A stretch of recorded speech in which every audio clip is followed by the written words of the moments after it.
Hello, I am Professor Know-It-All, and class is in session. Today, we are fixing the brickyard because the brickyard is broken, and a lot of people are going to immediately come out to me and say, David, the easy fix to the brickyard is this. And I would say, kinda, maybe. Other people may say it's this, plus some lights around the racetrack. And I would say, absolutely not. Hell no. Because at the end of the day, there's a reason that this no longer works.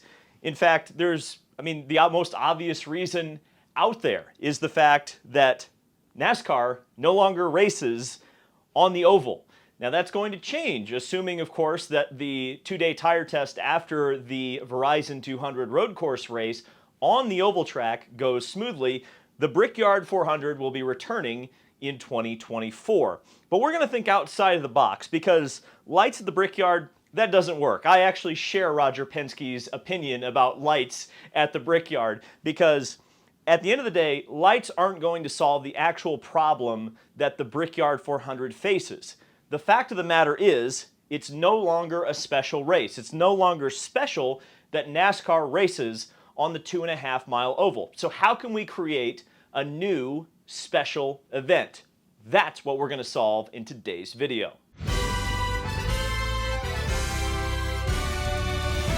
So I think the first part of my lecture is going to be the most important part of my lecture, and that is the fact that I think in a lot of ways events at Indianapolis have forgotten what they are because there are so many. When the Brickyard 400 was first formed, it was the first non-Indy 500 race to be held at the Indianapolis Motor Speedway since 1916.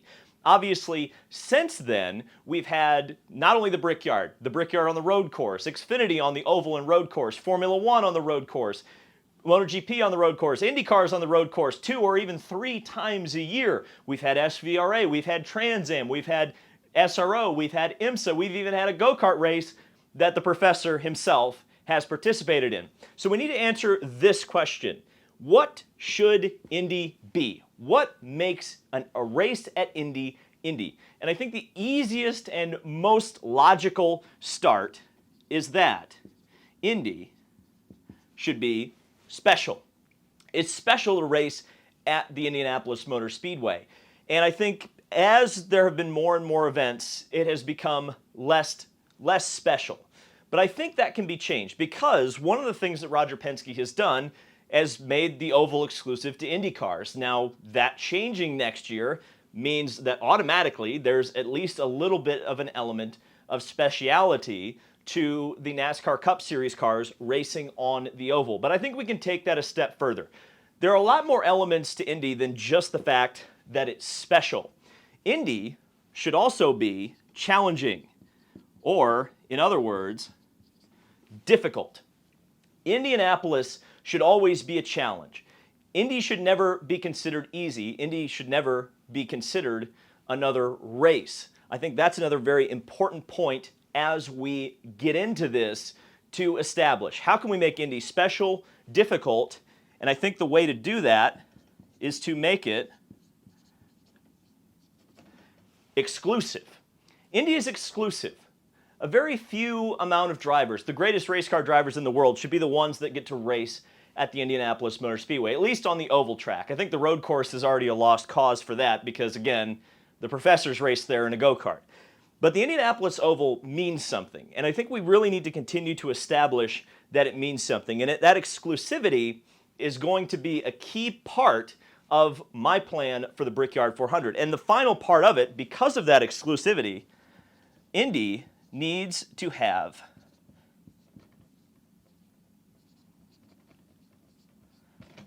a sense of urgency. The professor graduated from a community college. A sense of urgency. That's a huge part of the Indianapolis Motor Speedway. When we talk about a sense of urgency, we talk about urgency to win the race. We talk about urgency to even participate in the field. We talk about qualifying. And that'll take us to my first major point. No locked-in spots.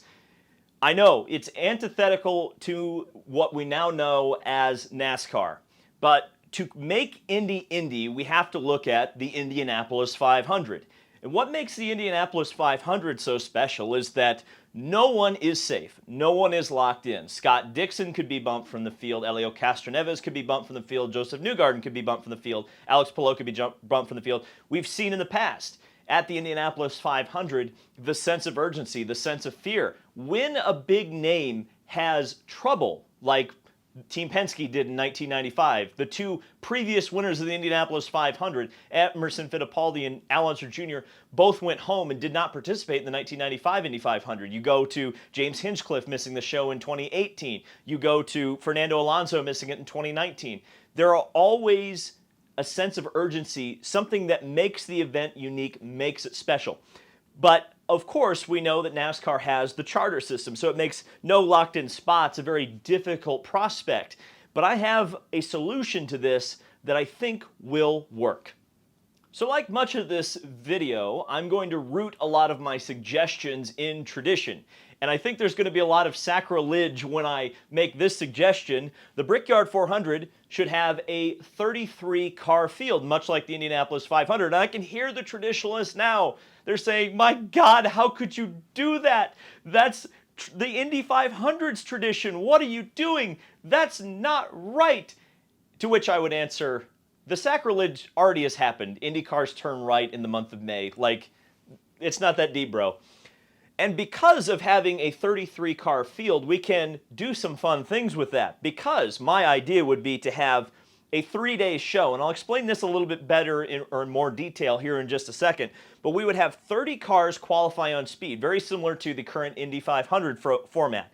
But here is where we'd have a differentiating factor, because NASCAR is very different than open wheel racing. You can't necessarily have NASCAR Cup cars qualify like sprint cars or even Indy cars. You know, you have to have an element of the stock car racing heritage in there. And therefore, to fill out the field, we're going to have a qualifying race. And because we have no locked-in spots, whoever gets into the show, well, they bump out the rest of the field. And I think that would provide 3 days of action. Let's describe how each day would work. All right, so day one of our 3-day extravaganza for the Brickyard 400 would start with, well, pole day. We're going to have Friday be pole day. And like I said, the top 30 will get in on speed. Now, I envision a traditional NASCAR qualifying format, which is 2 laps. Maybe you could do the average to make it a little bit more like the Indy 500, but this would be Indy 500 style, in which once the initial qualifying line gets run through, so let's say 41 cars show up for the Brickyard 400, attempt to qualify for it.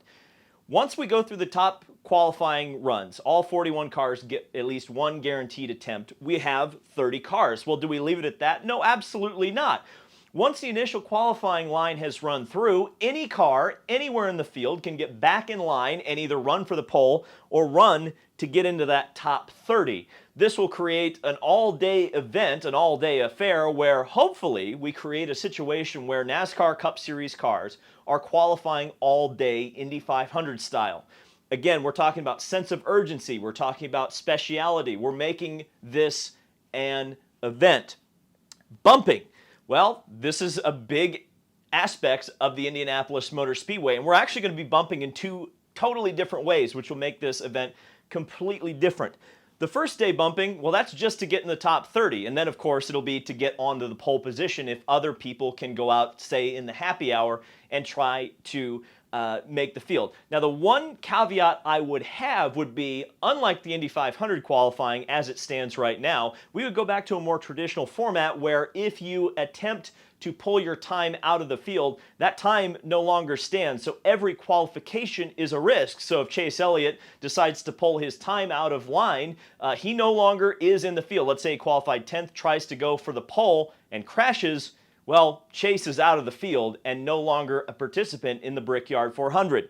But there's no fear, because there will be a second chance, a last chance perhaps, we could say, to get in the field. But the other important note is that because qualifications will happen on Friday, or time trials perhaps we should call them, we can promote the pole sitter of the race. It's prestigious not only to win at the Indianapolis 500 or the Indianapolis Motor Speedway. That's obviously important to be at the Indianapolis 500. I've perhaps huffed the marker a little bit too much, but if we promote the pole sitter, then the pole will mean something just as much as the race itself. You win on Friday, you can also win on Saturday, you can win on Sunday. There's winners, there's television, there's content every single day. It's prestigious to make the field, even more prestigious to be on the pole.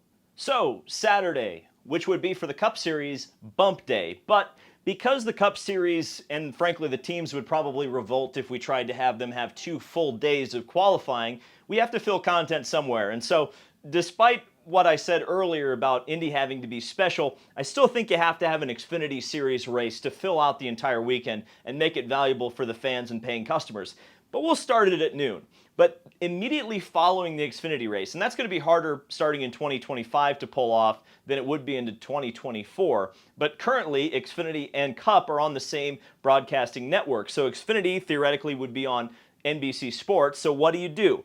Well, for those teams and drivers that have not yet qualified for the race on speed, we are going to have a 15-lap NASCAR Cup Series last chance qualifying race immediately following the conclusion of the Xfinity race. Now, during this race, it's not just going to be about the drivers. It's also going to be about the crews. There's going to be a mandatory 4-tire pit stop that you can take whenever you want during the race, but you have to take it. So not only is the driver capable of qualifying, so is the crew. A bit of a spin on even the 125 qualifiers at Daytona. And here's the deal. Let's say there are let's say 41 cars show up, and obviously with 30 already in the field, you're going to have an 11-car race. At least you can sell the sponsors and the teams to say, look, even if you don't get in the Brickyard 400, your cars are still going to be featured prominently on NBC in an extremely high-pressure reality TV show style environment, where you are going to be on your sponsor, your team, perhaps for a team that will never show up on NBC. Let's talk about like a BJ McLeod or something. You won't see him on NBC unless he crashes, but in an LCQ race, he's probably rolling off P5 in an 11-car field and has a legitimate chance to qualify. Now, only 3 cars out of that 11-car starting field will make the Brickyard 400 and complete the 33-car field. But the way we pitch this to the teams is, if you make it out or you get bumped out in the LCQ race, you're still going to get the last place points. So if, for example, you're a charter team and you are out of the Brickyard 400, you fail to qualify, you still receive 34th, 35th, and 36th place points, even if you finish absolutely dead last in your qualifying race. So essentially structure it as though they just crashed out on lap 1 of the Brickyard 400 and move on. But obviously for the TV audience, for the general population, a Chase Elliott going home means something. It means, holy crap, no one is safe in this race. I've got to tune in for the entire weekend because it might be the only time I get to see my favorite driver. And Sunday, the Brickyard 400. And let me emphasize, Brickyard 400. Not the Allstate 400 at the Brickyard, not the Verizon presented by Pennzoil and Dex Imaging 400 at the Brickyard. No, call it the Brickyard 400. That's all you need. The Indy 500, yeah, I get it. It's presented by Gamebridge now. No one calls it that. The Indy 500, the Brickyard 400. Make that the name. Stick to it.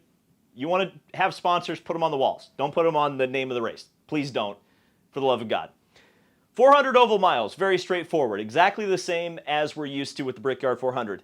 No stages. I think we learned at Chicago that the stage racing, it's got to go. And frankly, I think Indianapolis and NASCAR, it's going to operate more like a road course anyway. The type of racing lends itself more to a road course than it does to a traditional oval. So stage cautions, they're just going to eliminate strategy. They're just going to eliminate opportunities to see a true motor race breakout. You want the gimmicks, I gave them to you on Saturday. The Brickyard 400 should be as legitimate a stock car racing contest as you can possibly get. This is where we get a little bit more spicy. How about single file restarts? I think the same logic for me applies here as it did at Chicago. I think the single file restarts are the way to go. Maybe even do them IndyCar style where you can go in turn 4 and start passing before the start-finish line. I put a question mark behind this one because I'm not sure if I necessarily want to do it, but then again, I keep telling myself IndyCars turn right in May, so why the hell not? Let's do a 3-wide start. We're already doing 33 cars. Let's line up the stock cars 3 wide and spaced out like the Indianapolis 500. That could be a fun, exciting way to build some hype. And the final point I'm going to make, and this is going to be extremely controversial considering that the Brickyard 400 is the reputation that the Brickyard 400 has, and some of the things that we know about it. But I think this is the way to really make the race good. Have Goodyear bring alternate compound tires. Yes, indeed. I just talked about the Brickyard 400 being more like a road course race. What we've seen at the Indianapolis 500 in recent years, and I think is going to now apply especially with the next-gen car, is that the cars are too equal. And when they're too equal, all you get are cars running around in a line, fuel saving. We need something in there to spice it up, add strategy to the race, add comers and goers. We actually saw it in the Indianapolis 500 this year because Firestone brought a slightly softer compound tire, and it actually meant that the monotony of drivers just hanging around in line and saving fuel was kind of split up by the fact that some drivers were experiencing blistering on their tires. Now, obviously, we don't want to go to the point of the Brickyard 400 and have tires blowing out all the time, but I think this would be a good redemption arc for Goodyear. Have them bring a really hard compound tire and maybe a slightly less hard compound tire to produce the type of racing, the type of strategy racing that we see on Indy cars on road courses, where you have a big enough performance swing between a soft compound tire and a hard compound tire where you're going to have comers and goers, where a leader isn't necessarily going to have an advantage the entire day. Maybe their car works better on the softer compound tires, maybe their car doesn't work as good on the harder compound tires, or vice versa. I think that would be a way to differentiate the cars, because that's the big issue with modern oval racing, you know, whether we're talking IndyCar, NASCAR, whatever. Cars are too equal, nothing ever changes. Once they get into line, especially at a track like the Indianapolis Motor Speedway, it's very hard to pass without having a big wreck or just deciding, well, we're going to fuel save the entire race and hope we don't get a yellow. I think that's the way to avoid that. But outside of that, I think the Brickyard 400 could absolutely be a major improvement. But you got to take some risks. You got to make it different. You got to make it special. You got to make it exclusive. And this would be my solution. Professor Know-It-All fixes the Brickyard. And of course, we're not talking about Juan Pablo Montoya gets a speeding penalty fixed. We're actually talking about fixing the thing properly. And I hope you've enjoyed this video. Perhaps Professor Know-It-All will come back at another time, another place, when he is needed. Thank you guys so much for watching. Brickyard 400, or now, well, it's not the Brickyard 400 yet, but Brickyard weekend coverage will be coming up later on this week. So I hope you'll stay tuned. And if you enjoyed this video and you got to the end of it, subscribe, because I won't be wearing a lab coat in the next video.